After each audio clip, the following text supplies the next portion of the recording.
Hi, it's my PR. You seem to be able to sell me better than I can sell myself. Hello, everybody. Can I just get a gauge on who's already seen the play?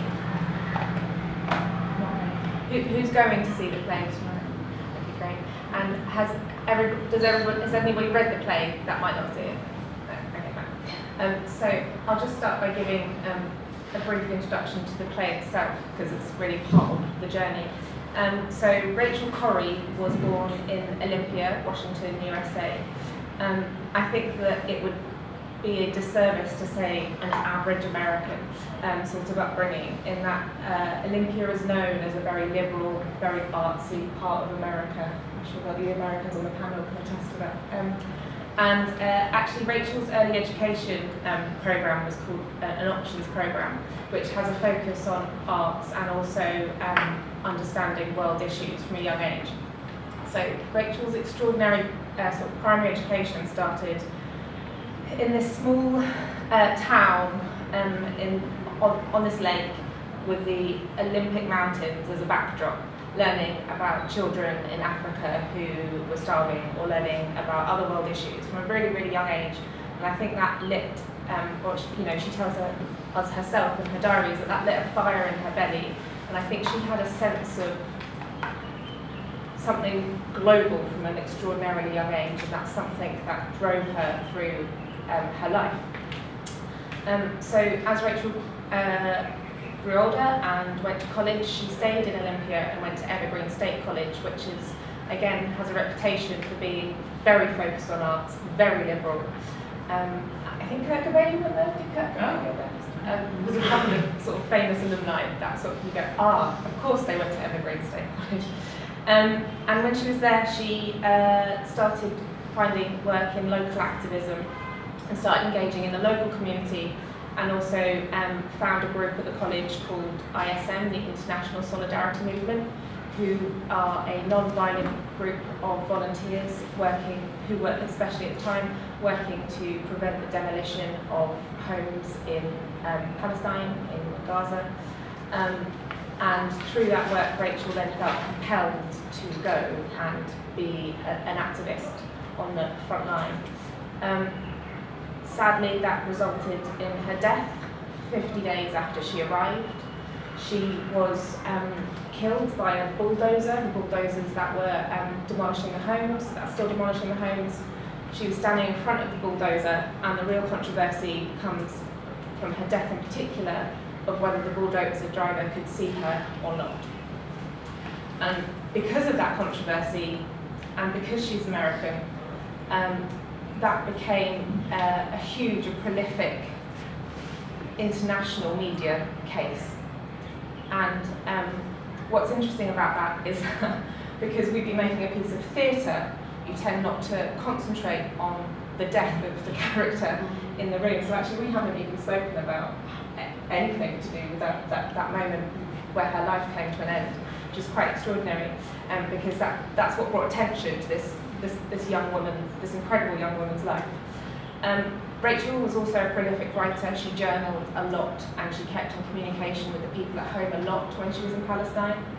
So because her death had this huge media attention to it, the Guardian newspaper in the UK, with the permission of her parents, published some of her emails that were from Gaza that were sent home. And then from that, the late amazing actor Alan Rickman approached Elise Dodgson at the Royal Court Theatre. She's the international producer there. She works a lot in the Middle East. And they decided that this story needed to be shared on a wider platform. So along with Catherine Viner, who is now editor-in-chief at the Guardian newspaper, at the time she was a journalist that had worked a lot in the Middle East and was working for the Guardian, they edited Rachel's journals and emails. When they approached the text, they knew they wanted to work with Megan Dobbs, who was the original performer of My Name is Rachel Corrie. But they actually spent 18 months trying different things with the material, writing new material, thinking about getting different perspectives in the play. And then after this sort of 18-month process, they realised that the thing that really mattered were Rachel's words, and it became this solo show that Megan performed at the Royal Court Theatre in 2005. The success of that show then led to a West End transfer. The West End transfer then got a New York transfer to the New York Theatre Workshop, that show never happened because the artistic director backed down because of pressure from the Jewish community, suggesting that the play was anti-Semitic.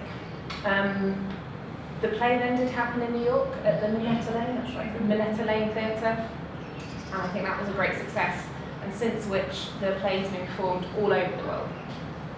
I think it's a real testament to Rachel's parents that they have taken this unbearable tragedy from their lives and allowed us to explore it as a piece of theatre and offer something that can have a real sociological impact. It can start a conversation, and it can make us Westerners a little bit more aware of certain things that go on in the world.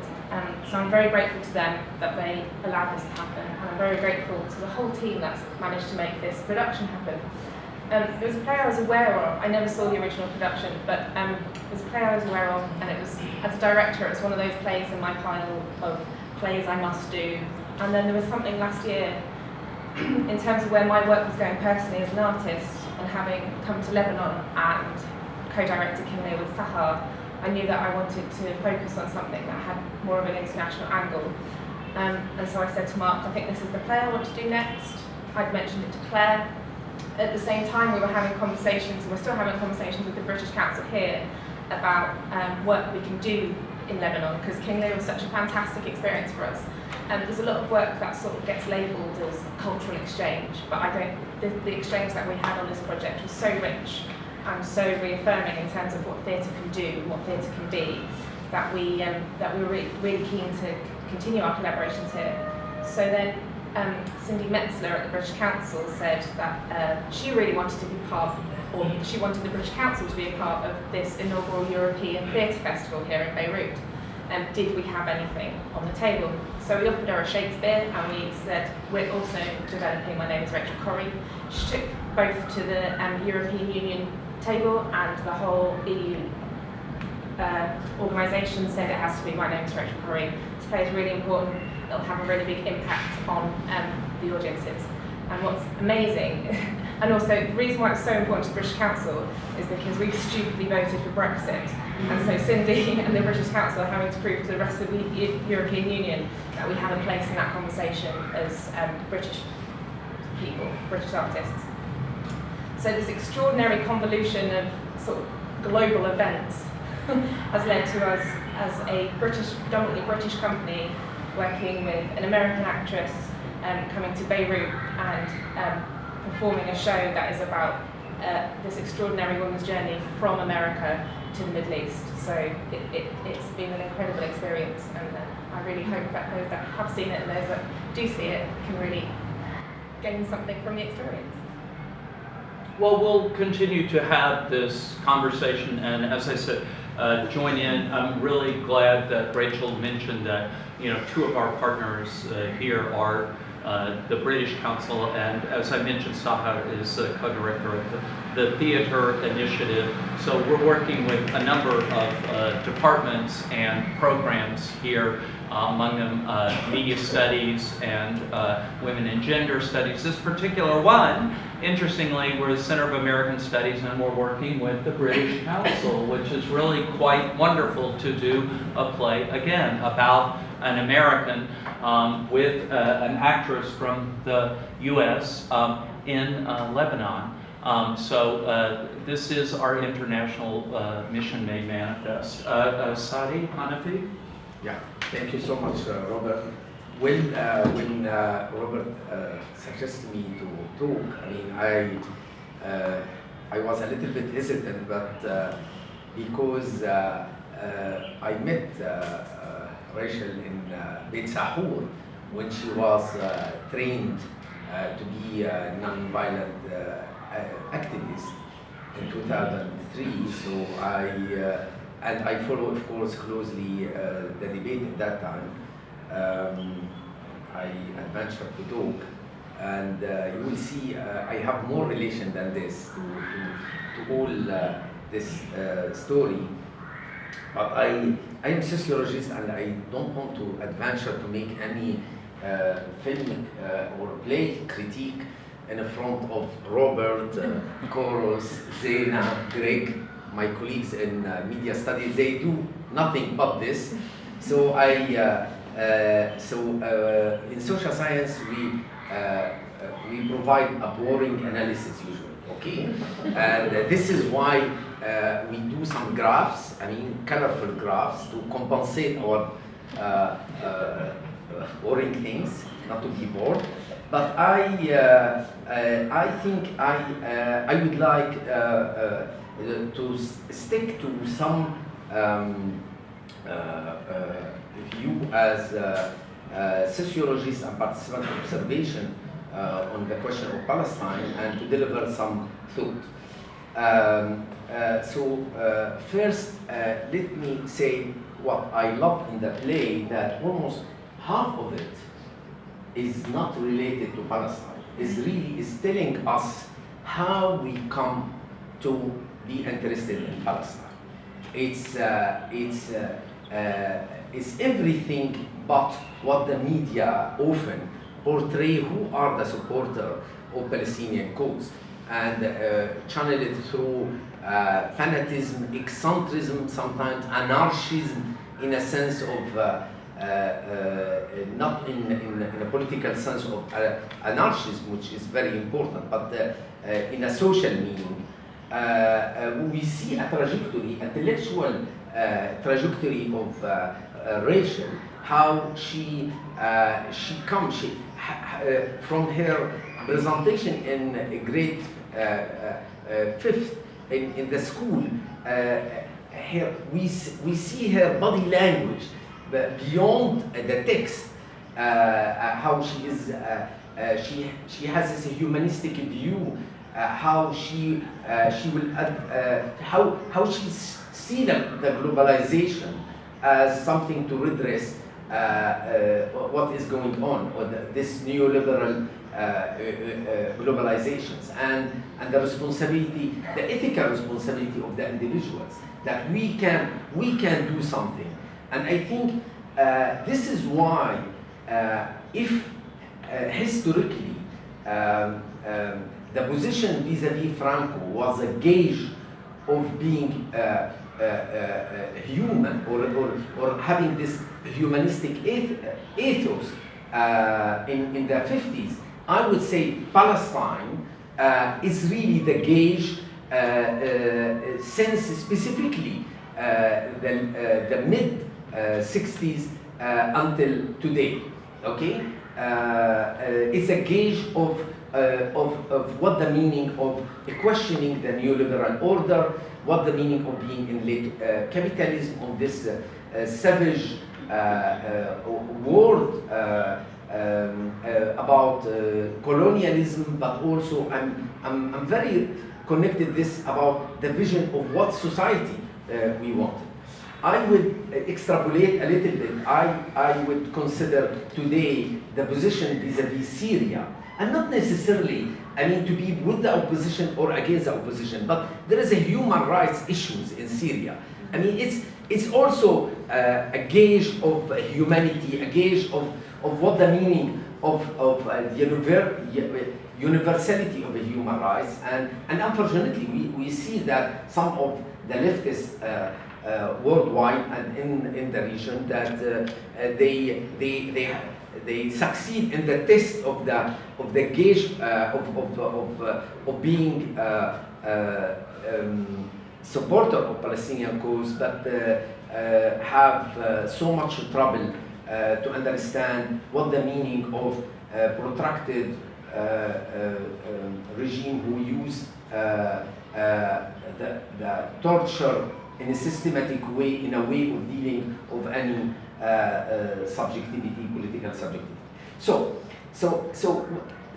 bravo for this play. Really, we saw that this anarchic personality of Rachel, in fact, is so systematic of bringing a vision of the world, and how she reached to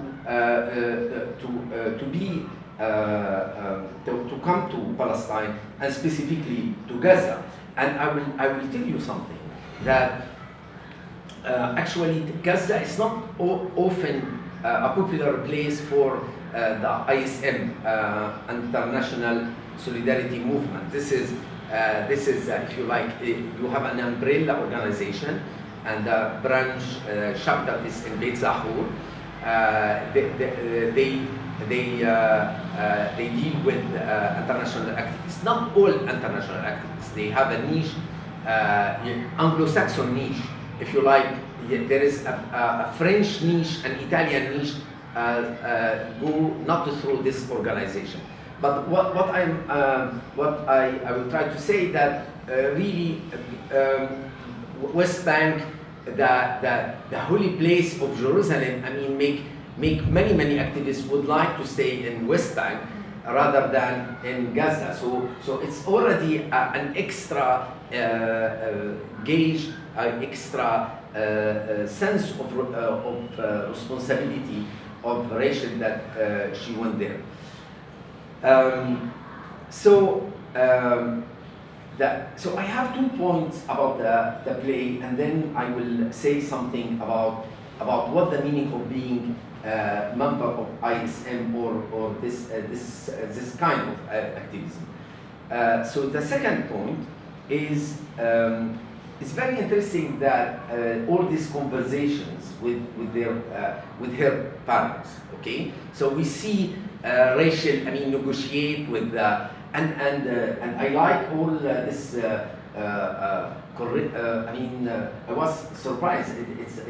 It's harsh criticism to her father. I mean, and we see it in the play how her father. I mean, a kind of someone like working in financial market. I mean, how he see the world very different from her, and how she will explain to him that suicide bomber Palestinian are also bring. It's a part of the cycle. I mean, you cannot isolate it as an episode, a terrorist episode in this Palestinian-Israeli conflict. So, but what?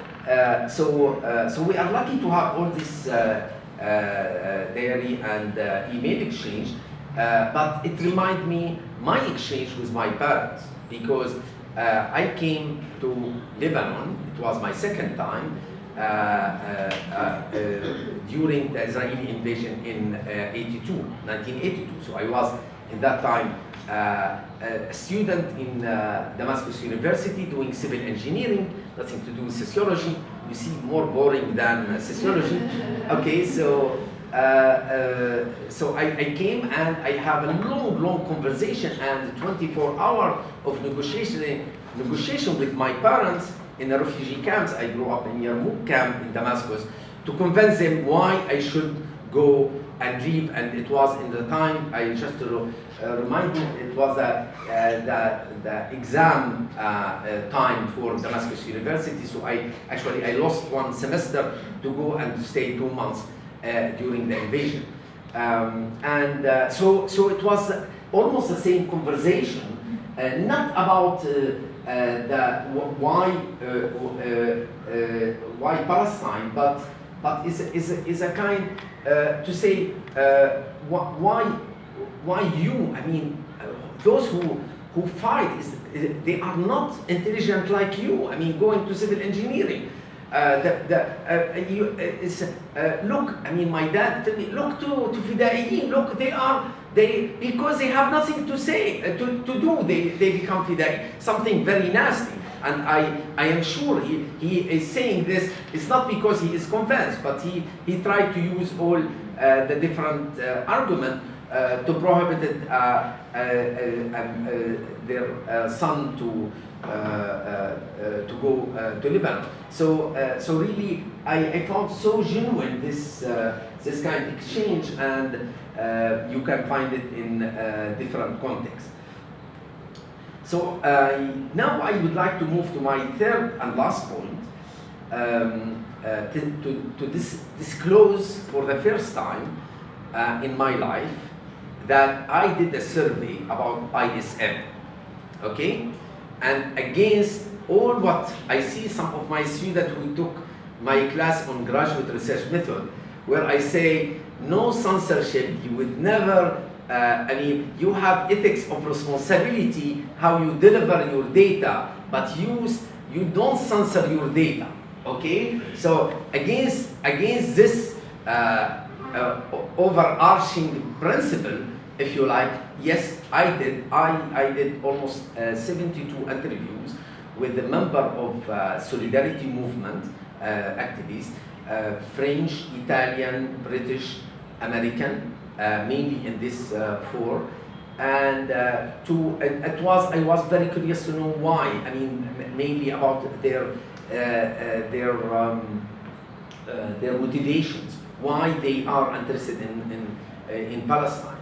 And actually, I refused to. I didn't publish it because in that time I realized I'm talking of feeling social injustice and the global injustice.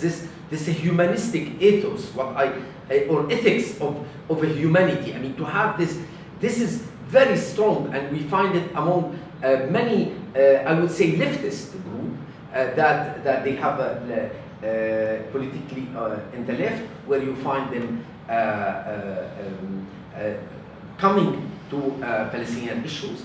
And the second big motivation is quite religious. So especially among Italian and some British. I mean, if you like, to kind of theology of liberation. Many of them Jesuit from the Italian side. So it's a very interesting. So you feel that it's not about the place of Jerusalem. Huh? Let's put it clear. It's not like it's not a kind of that we have responsibility vis-a-vis Jerusalem. Not at all. But I mean, it's clear they come through a kind of a Jesuit education. And not necessarily Jesuit. I mean, I found also Dominicans, etc. But they come from orders, and they really from there they were sensitized politically to the question of Palestine. So this is where I see why I insisted in the question of motivation. Actually, I did it after a tour. I did it in France. Talking about Palestinian, about the second Intifada. So I was touring in many places in France, and in many places it was a criticism of a mythical figure in France called José Bové. José Bové is a leftist guy who smashed the front of McDonald's in Champs-Élysées, really is a very symbolic McDonald's. So and he had a trial, and he went to the prison for that. So just to show you that it was a big story, how you localize some kind of multinational neoliberal actors, sovereign-free actors like McDonald's. So it was a lot of criticism of José, and when I mentioned José Bové, who was I forgot to say what this is. He is a head of one of the union peasant union in France. So it was say, this for celebrity. He went hero. He wanted to show that he is a hero. He went to Palestine and he in front of the camera he take a picture, etc. So so I did this survey, and I will end here. I used to give this what I witnessed in my eyes, what happened to José Bové when he was in Palestine. So actually, when I was in Palestine, I have French passport, so I don't have a Palestinian ID. Otherwise, I cannot travel. By the way, this is, you should know my position. If I have a French passport, so I was called by Mustafa Barghouti, all the leaders to accompany many of this ISM group, because I have this French passport, and even at that time I have an Egyptian car, Malak al-Qahira. So I was called in Ramallah al-Masri. I am not Egyptian, but just because I have this car, because I have my position as a researcher in the French Research Center in Cairo, I'm coming with my car. So in any case, this is another story. So I was accompanying my the group of French ISM people and José Bové. So we entered to a village, and he saw. I'm very moved. He saw a destroyed olives, and he sat under a tree and he started crying for a half an hour. Nobody can really stop him crying. He is so affected. He felt the savage of Israelis. I mean, uprooted. Because he is a peasant, he knows what the meaning cultivating an olive tree. Okay, olive tree is not something you put it. It's not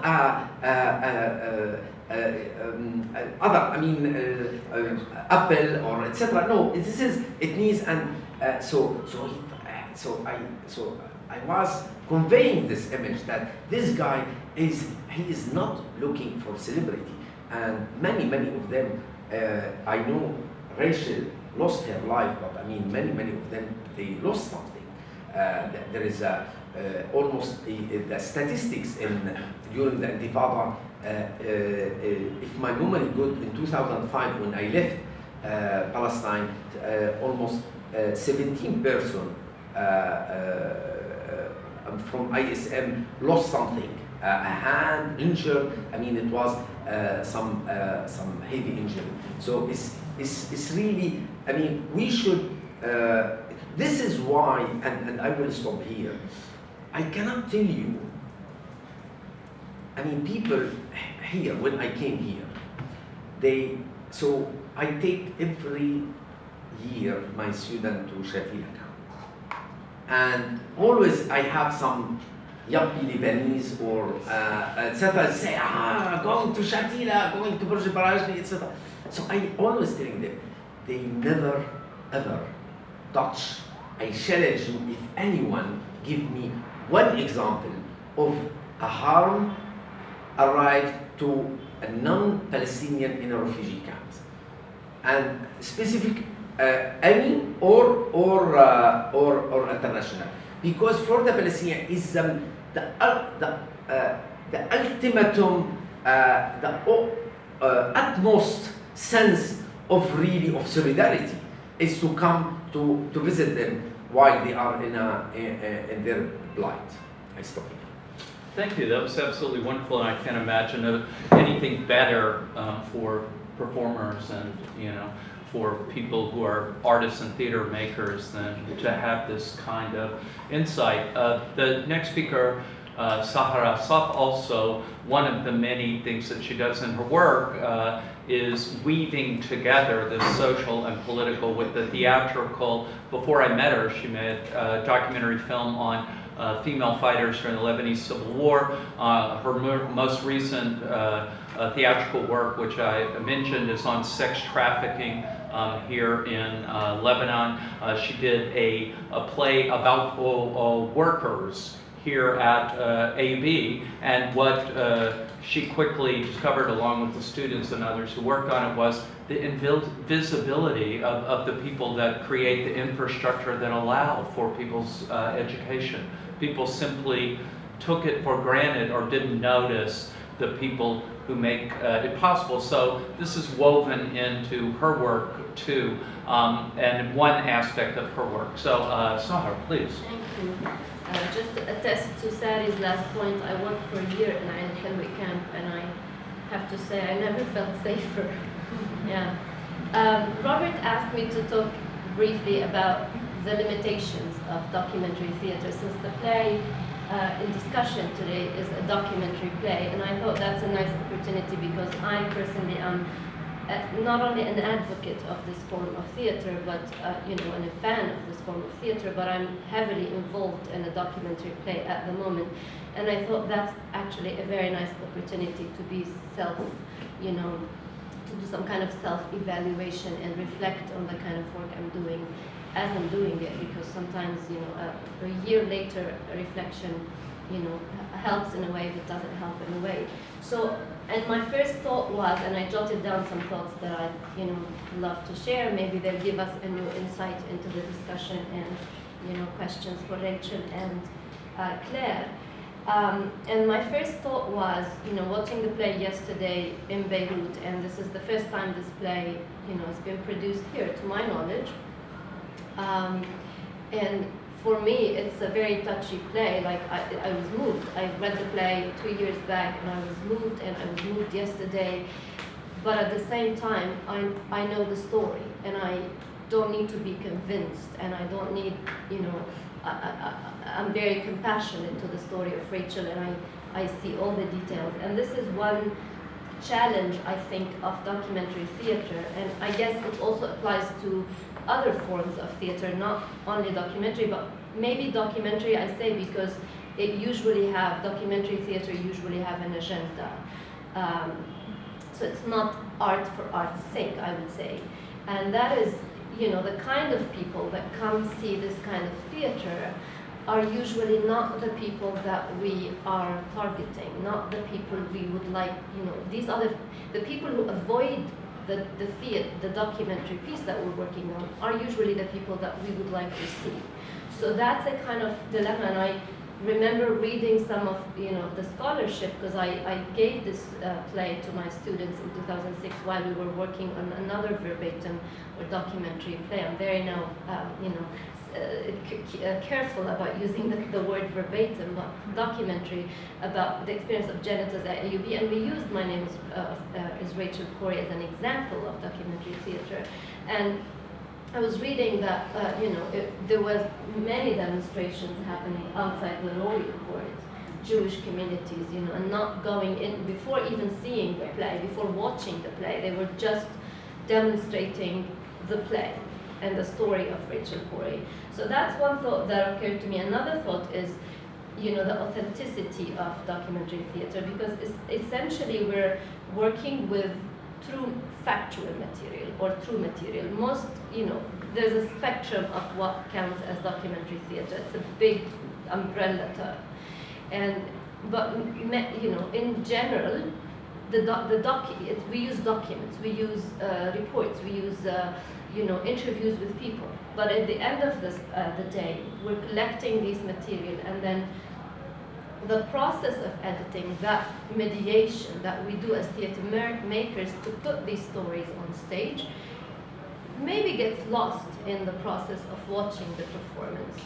When we watch, for instance, reality TV, we're usually aware of the camera, we're usually aware of the staging of the play, but when we watch documentary theater, and I think that's why for some people it's very dangerous and it's censored, the audience would take the story as real because we lose track of that process of mediation.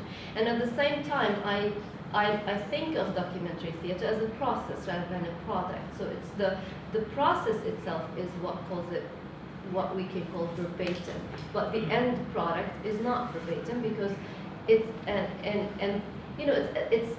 it's a nice challenge actually, because it's very subjective in a way. And I love here the definition that David Herr, a playwright, British playwright, says about documentary theater. He says it does what journalism fails to do.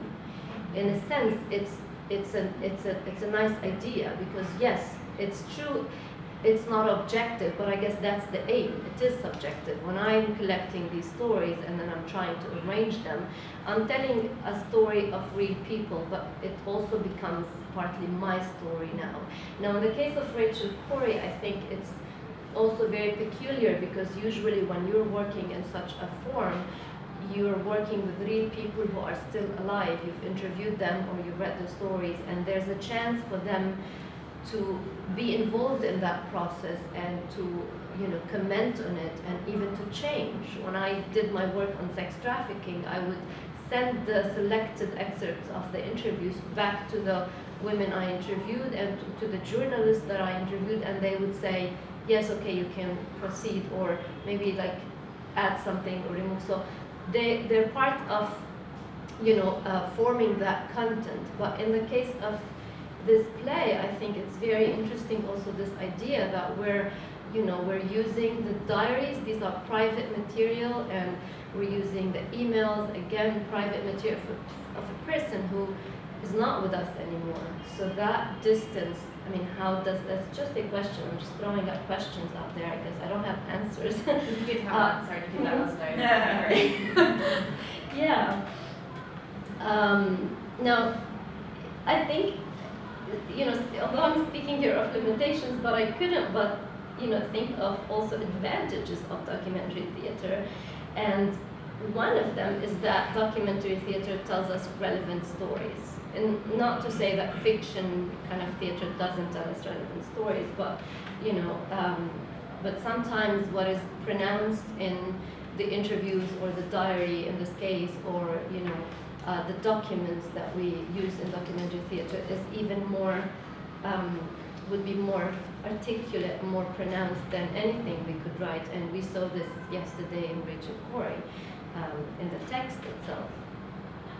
In addition, I think the advantage of using theater is that it really makes home for stories like Rachel Corrie, a story that, you know, media in the UK would not be interested in, you know, not in the UK, in the West in general. This is not a story that would, you know, make headlines. It made headlines because of the play and the controversy around the play.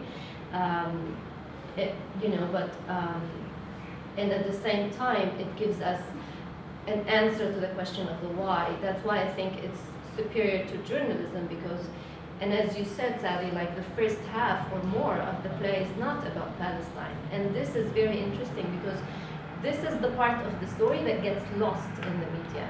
We don't see it. We see the story of this American woman that confronted a bulldozer, you know, and of course all the story there about whether he saw her or not, but we don't know about the motivations that are very, you know, they're not necessarily exclusive to an American woman. These are things that we, as, you know, people involved in politics or concerned about the communities we live in and reflective about these communities, we would think about. We you know, you feel connected to that woman despite the fact that there's oceans separating us. So this, the why question, gets completely lost in the media, especially today, the mainstream media. Whereas, you know, you know, and that's why I think this is such an important work and needed and necessary work. I go back to the limitation and I say probably a nice problem in documentary theater is that we're trying to give voice to people, but at the same time we're censoring. And that's a nice, not a nice, maybe that's a challenge, just, you know, to be aware of. So what, you know, the fact that it has an opinion and has an agenda makes it art. It's not, you know, but at the same time it's, you know, subjective. And the last thing I would say, I'm just gonna keep it short, is that the play, Rachel Corrie, is an example of a theater that, you know, opens a conversation with the people. Usually this is one of also the advantages and the aims of documentary theater. It's not only the play, it's what happens after the play. So it's the process that leads to that product, but then what comes after it is very important. So I would like to, on this note, thank Rachel and Claire for bringing this project here, and Mark and Robert for putting us all together here. Thank you. Thank you very much. I think that's one of a number of things that I hope Claire will talk about whatever you'd like, is that the fact that this is constructed almost like a Bildungsroman, a coming-of-age story, I would argue is what makes it so dangerous and powerful, is that, in fact, you can no longer walk out of the theater and think, oh, this young woman's misguided, she's foolish, or she's a monster, right?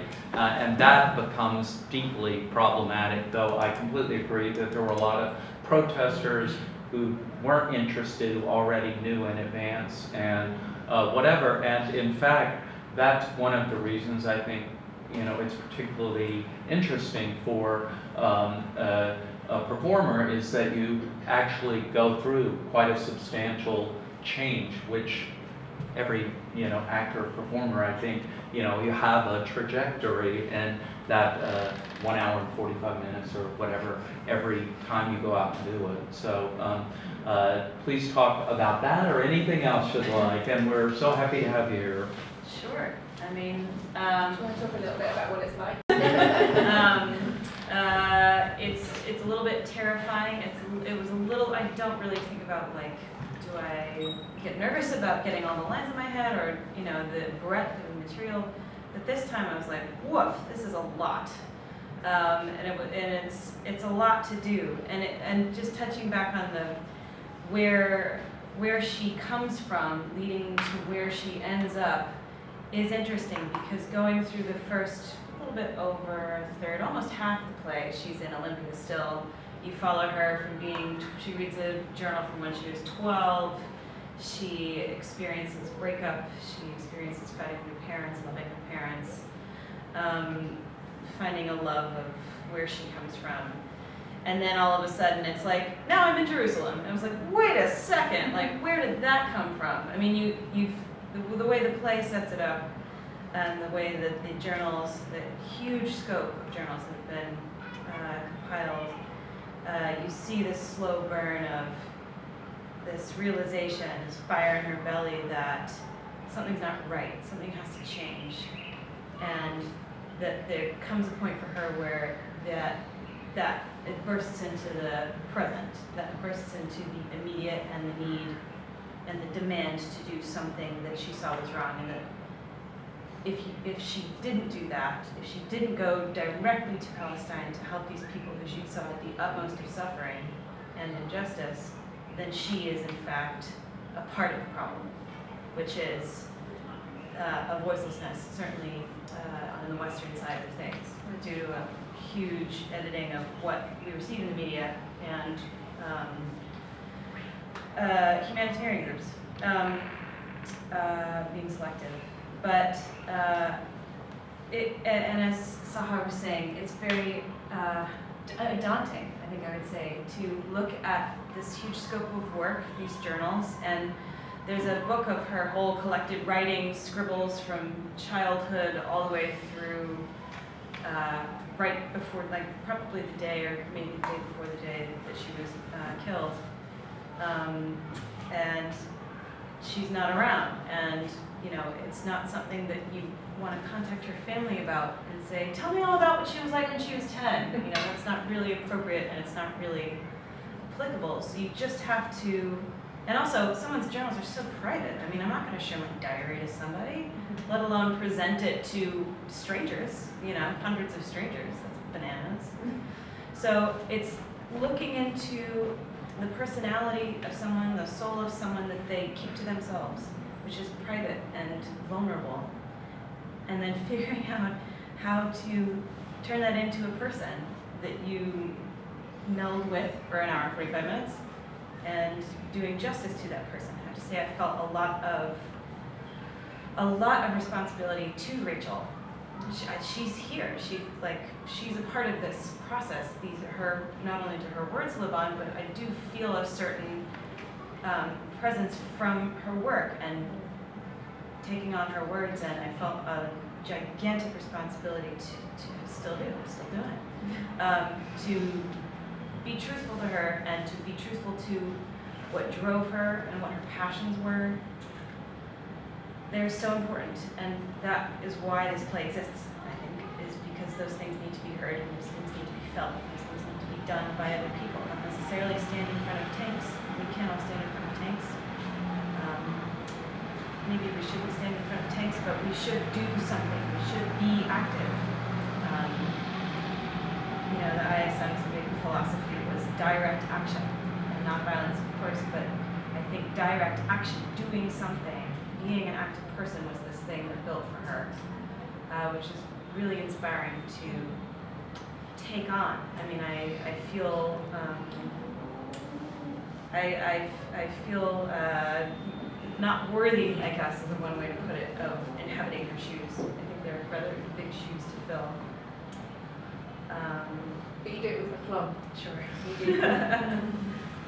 I don't know. Well, one thing that we'll open the floor here in a second, but one thing that occurs to me that's sort of gone across everybody's comments is this idea of activism, because one of the comments I heard after the play was, well, it's the world we know, and it may have gone all over the world, though I imagine there are some places it's not been produced. And it's interesting to try to think about what those might be. And oh, well, it's a world I already know about.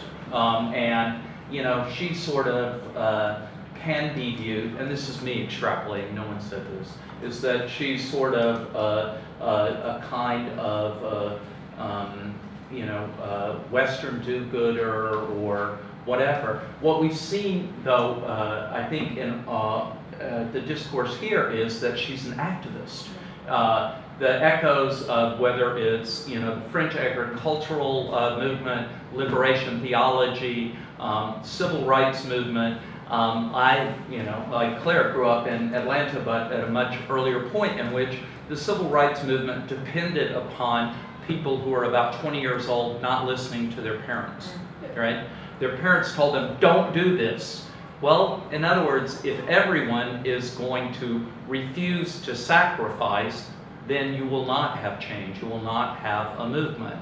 And in fact, she represents something very akin to this. You see it in liberation theology, priests who are willing to go out and work with peasants, and they die, and they know they may die, right? And she obviously knew that she might die. So in that sense, it's understanding, I think, something that Sari was alluding to, which is what is the motivation for people to engage in this kind of activism? And I think that's a very interesting question. If you look through it through that prism here, as opposed to, oh yes, we've had a lot of trauma, we've had wars, we've had upheavals, we understand it. I don't know how many people have gone to Gaza here. Could I see a hands? This is Sadi's point. He's been to Gaza, right? You're seeing a really extreme version of something that, you're putting your body on the line. And in all of these other instances I'm talking about, you personally are unlikely to benefit from this. And so you would ask, well, why would you do that? Christian ethic?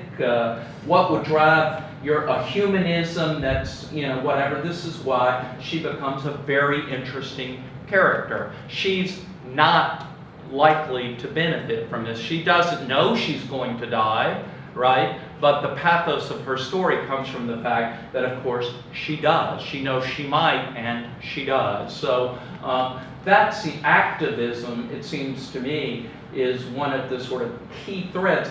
Where does an activist come from? Where does a Gramscian intellectual come from? What makes people, besides being an armchair sort of passive observer of what's going on, to going, I'm actively going to get involved, and I may not benefit, but my family will, my community will, my children will, right? And I'm willing to do that, right? That's a very interesting character in my opinion, and it's a kind of a world historical figure in that sense. We were talking to a Palestinian artist who's now living in London called Momin Swatat, who he's an actor and a writer, and he grew up in the West Bank, but he was saying that the thing he's understood, the thing that connects all of the people that he's met, from outside of Palestine, people that have come through the ISM or other organisations, isn't necessarily just a sense of wanting to do good, but it's a sense of culpability, the actual responsibility, the sense that our tax money is funding this, in inverted commas, conflict. So I found that really useful, because I think that connects to some, in terms of the play, that connects to directly to some of the things Rachel talks about.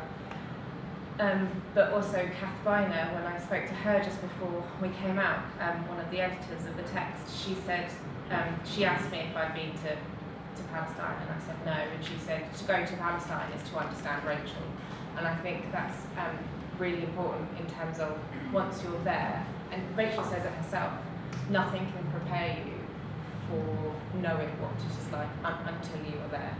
And I think that's really important, to not judge people that are there when you, like you say, you know. And is there a moment, Claire, in the play in which that kind of recognition, I actually, again, thought what Sari said was incredibly insightful. In other words, that it becomes a litmus test, or whatever it is you want to use another term, of a kind of progressive sensibility in the last 75 years. It's like, what do you think about this? Much like the Spanish Civil War was in the 1930s. Is there a moment where she realizes, like, you know, British citizens who went to fight against Franco realize, I have to go.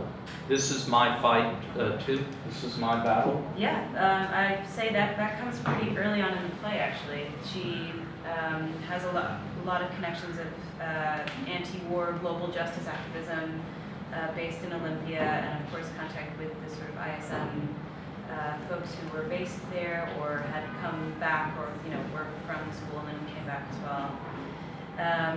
And that seems to be sort of it. So we have this sort of like pre-Palestine section of the play, which is just like Rachel is a girl, Rachel finding her way, and then all of a sudden it shifted, and there's a decision that has been made off camera, as it were, that she just knew she had to go. And in that very section, that very bit where it sort of shifts, she says, I need to go to a place and meet the people who are at the other end of the tax money that goes to fund the US military. And that's really interesting because it's the Israeli military.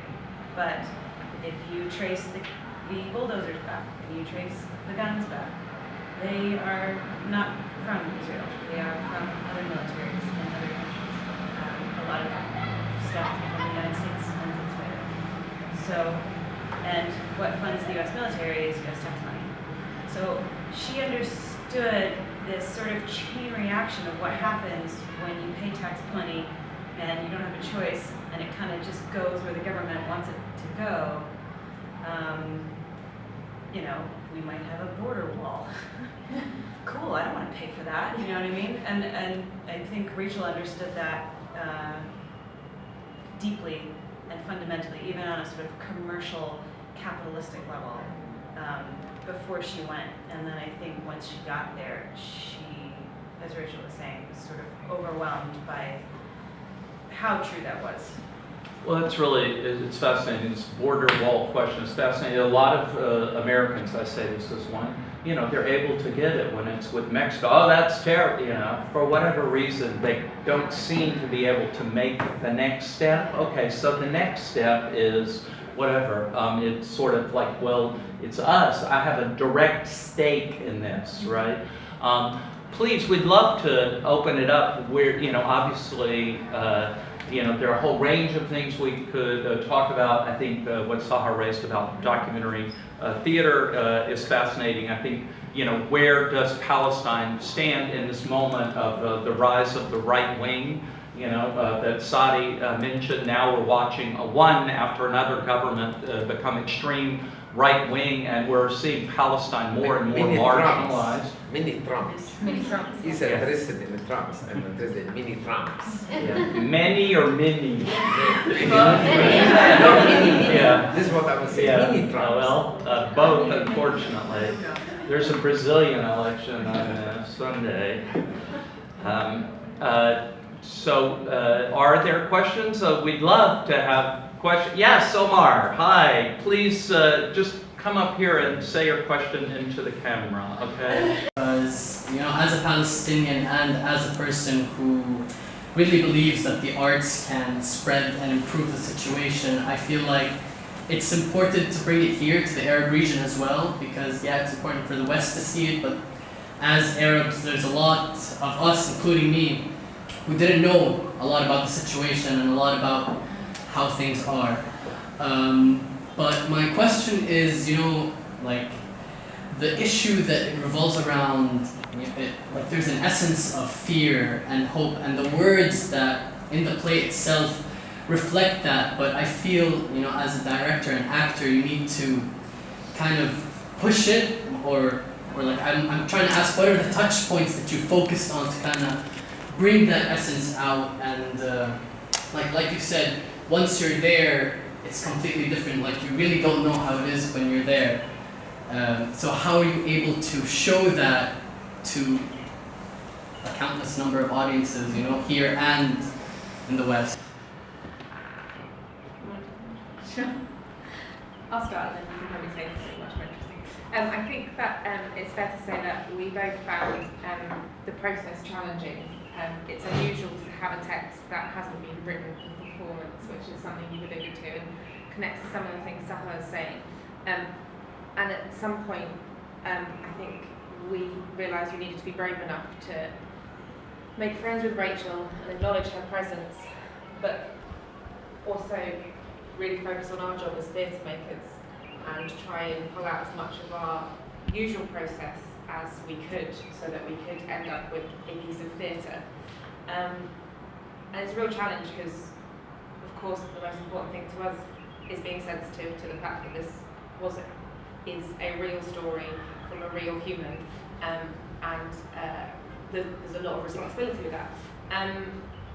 So it got to the point at which we really sort of knuckled down and focused on what we could do in terms of bringing a logic to the way that the play is united through the different diary entries or different sort of pieces of writing as it's been edited together.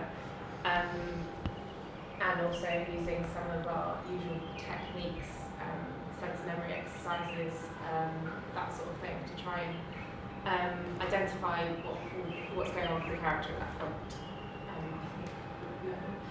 Yeah, I mean, well, I haven't been in Palestine. I have never witnessed anything like that in my life. I, see things, I can see images, but I can't really understand it. I just, I physically cannot do it. But what I can do is sort of use my technique, which is to create real memories, create real images for myself that Rachel would have seen. Watching children be harmed. And that is so fundamentally wrong, so fundamentally scary to be an adult that can't protect a child. And that is sort of a universal feeling, that fear, that disgust, that sense of wanting to fix it, however, like illogically that doesn't, but so that is those kinds of things that I can tap into, and as an actor, I can share the iota of that feeling, and then just follow Rachel's passions. She's so articulate that I just sort of go where she takes me in that sense. But it is a challenge for sure. I don't know how it would be different if I hadn't been to Palestine. It's impossible to say. Yeah. Well, it's interesting what you're saying too, is that a lot of people don't approach the play as, it's the story of a writer, right? I mean, she obviously saw herself as a writer, an artist, a reporter, and the idea that this was just kind of like, she was writing to write. I think she, as most writers do, was kind of writing herself into history too, right? She understood that her story She was making up that story. What's very beautiful though, and this is an interesting part, it seems, is there are many theatrical forms that you could put on any life, but one that clearly you did not opt for, and I think would be very damaging, is a martyrology, is that somehow she's a martyr. She's not a martyr. It's not, you know, I think that's what I came away from the play thinking, oh, this is a kind of somebody who got wisdom, you know, is somebody who, what does it take in this life to achieve wisdom? And the irony, of course, is when you get wisdom, then, you know, frequently it's at a point in your life where you really can't do that much about it. Then, in this case, because of course she dies. But it's a very important point, I think, that has to do with what Sahar is saying, is a documentary play. I think a lot of people mistake it for nonfiction or the truth. It's another form. As I would, you know, Michael Moore has a new documentary film, and people think it's the truth. I'm sure he's got a big group of people go, oh, that's the truth. Well, you know, it's a documentary form, and I think theater functions like that too. And its power may have been what people found so threatening, is they must have thought something about this form was extremely threatening. Otherwise, you wouldn't have seen it censored and resisted in so many places. Other questions? Seren, please, just Firas, can you try to get Seren on camera here? Of course. I'm sorry? Yeah, Mark. Remark. Oh, Ramar. Which Mark?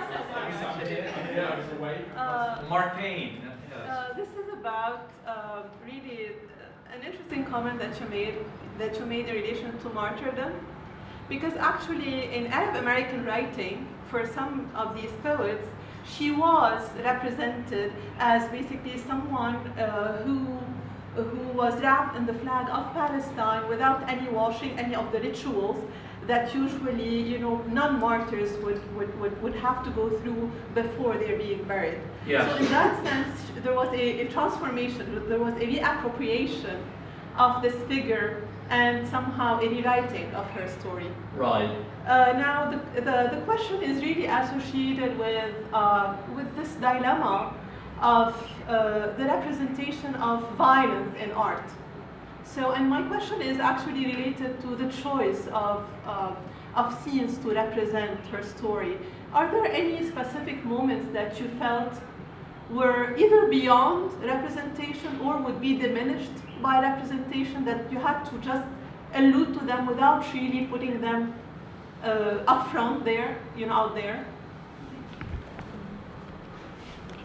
I think a lot of that work has been done in the editing of the journals, because, like Claire said, that her full writings have been published. And I made a resolution for myself where I had to trust that Alan and Catherine and Megan made the right choices for their process.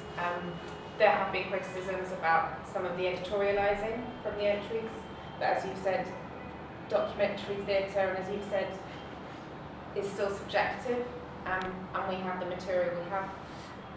So I think that also the fact that Rachel's writing changes from when she's in Olympia towards the end of the play is useful, and those entries that are short and full of information and reports allows us as theatre makers to go, that's all she could write about in that moment, all she could offer was the facts. So then we can build an emotional psychology behind that, and then that's where the audience become active in terms of engaging their imagination as to what's going on, and I think that's really important in solo performance. The audience have to be really active. So I don't know if that answers the question. Yeah, I don't know. Yeah. Does that? Yeah, please. No, can I say what I love on this play, that it's not sensational. It's not really put you in a way that you can but cry, but not think. I mean, crying here, it's sometimes it's again thinking. It's or you will be overwhelmed by something that that really moves you so much, but I mean at the expense of thinking. But here the force of the play, that in fact we keep let us think about many things, and we see the sense of injustice. I think how she described the food of the Palestinians, and how the play and how they spend their time watching, what so powerful to tell about what the meaning of being stranded in such a situation. And so it's so powerful without really overwhelm you emotionally. And I saw many theater and movies about Palestine where really it's I don't feel well really.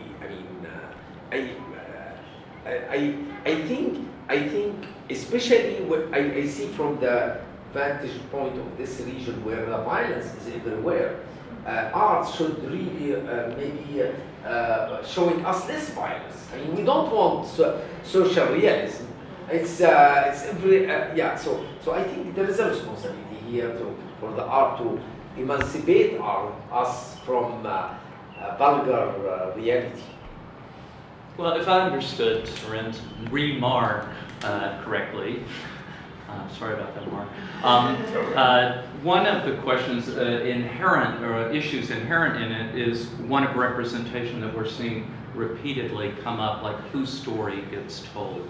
So in other words, the civil rights movement, when you have a film like Mississippi Burning that's about white FBI agents as opposed to black civil rights activists, why is it being told from that perspective, or why is the suffering of some able to elicit a kind of general feeling, whereas the individual suffering of Palestinians every day is not? And I think that's one kind of final turn of the kind of consciousness that Rachel goes through. Is it's one thing to be able to imagine, it's another thing, and I think we're seeing this turn where people are telling their own stories, as it were. I think what Sadi's saying in terms of what works in theater is seeing yourself in other people regardless of whether or not they belong to your ostensible group.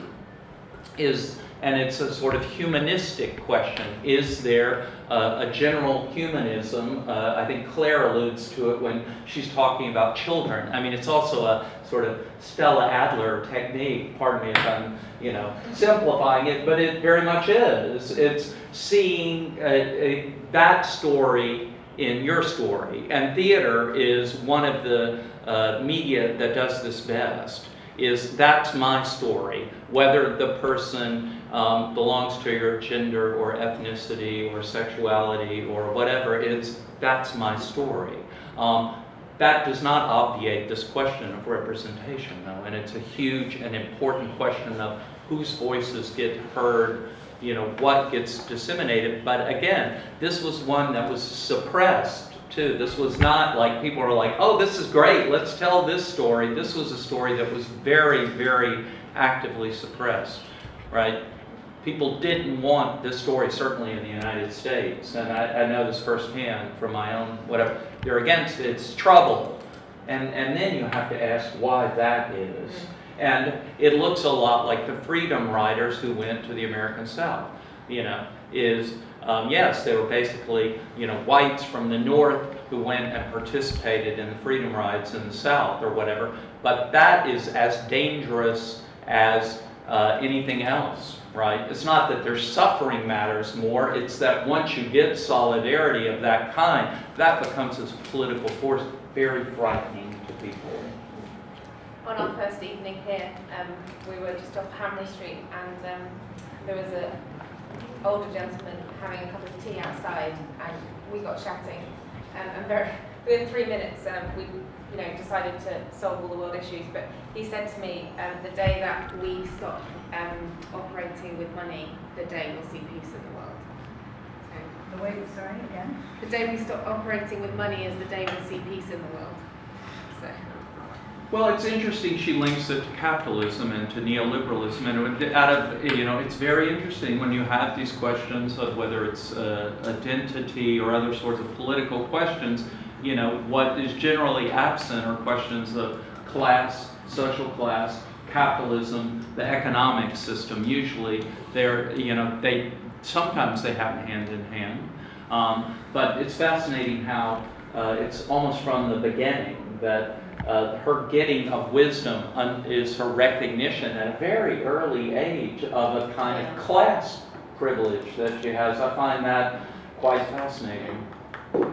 Other comments, questions before we go? We're so happy to see all of you. Yes, Vanessa, please. So yeah, with this link which came up in Sari's comments as well between Rachel's story and neoliberalism and late capitalism, I'm curious about this notion that has come up a couple of times that you can't know until you go, right? That will be something fundamentally transformative or different, and especially when you bring up watching a child be harmed, we see children on the streets every day in Beirut, and it's been one of the hardest things for me to see in my daily life as I've adapted to being here. And we have this film that's come out, Home by Nadine Lebeki recently, which really is this close-up view on these really harsh conditions.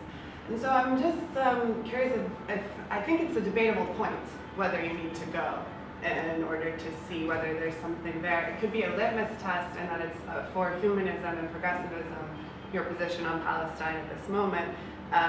But what Palestine is, the way in which the people of Palestine are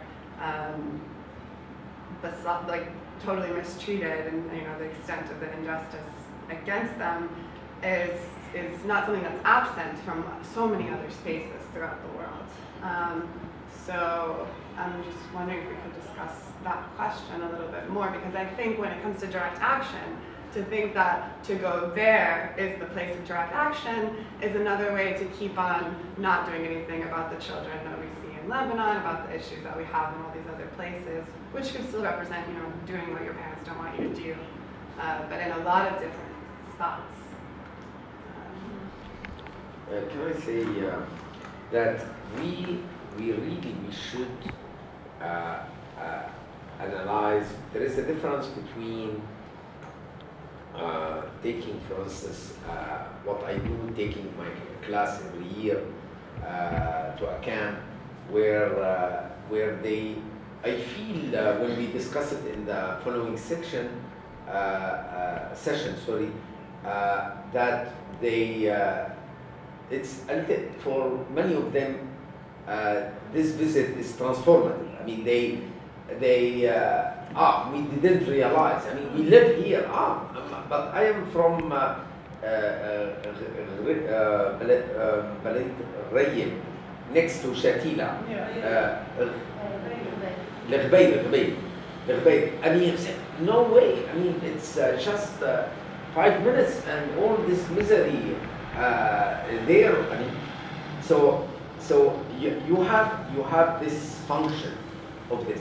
But I would argue that ISM as a concept is really, I see it like freedom fighters. I see it like now the so-called foreign fighters. Now it become like a curse. If you say foreign fighters, you think about ISIS. By the way, those who went to Ukraine to fight either for for Ukrainian or pro-Russian, it's also multi-thousands.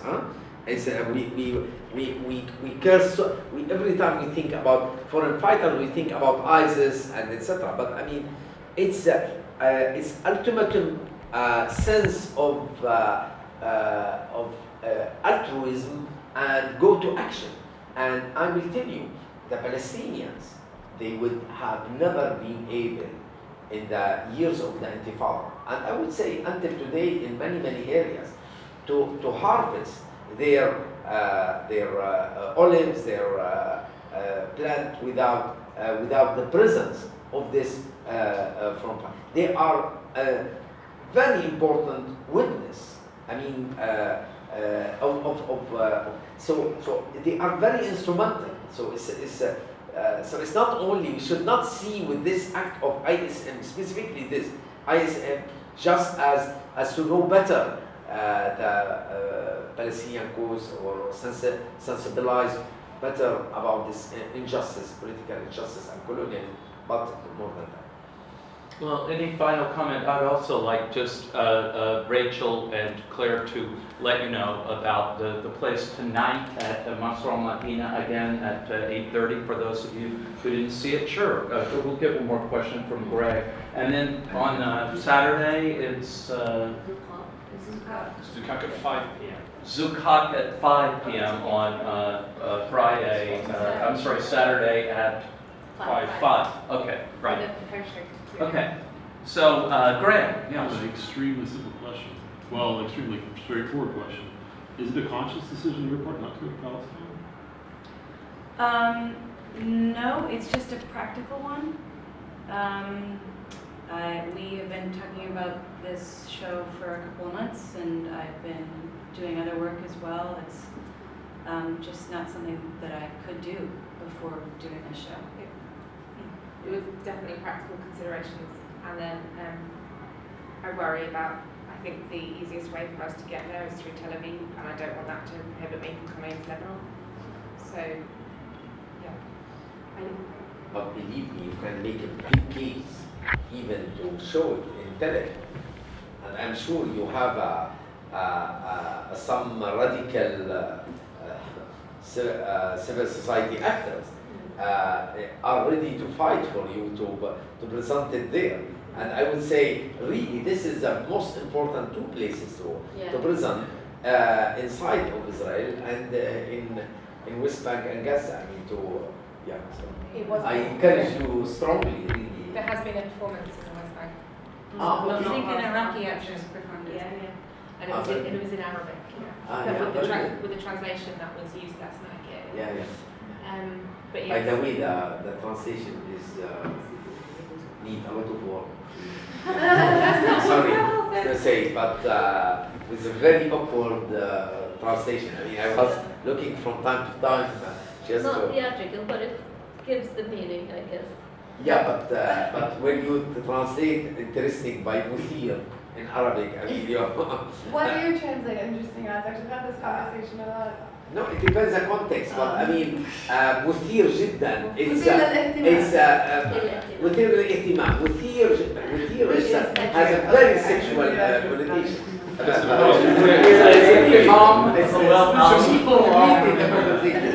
My Arabic stretches to about 12 words, so I'm not. But the translation that's actually used in the production is Riyad Masawi's translation, who was the director and translator responsible for that production in Ramallah in 2008. Strange. Are you volunteering your services to? I don't mind. well, it's the difference between intellectually stimulating and stimulating, right? Yeah. So it's like, that's kind of the difference between, do we have one final question, comment? Anyways, thank you very much. This was a wonderful panel, and if you haven't seen the play,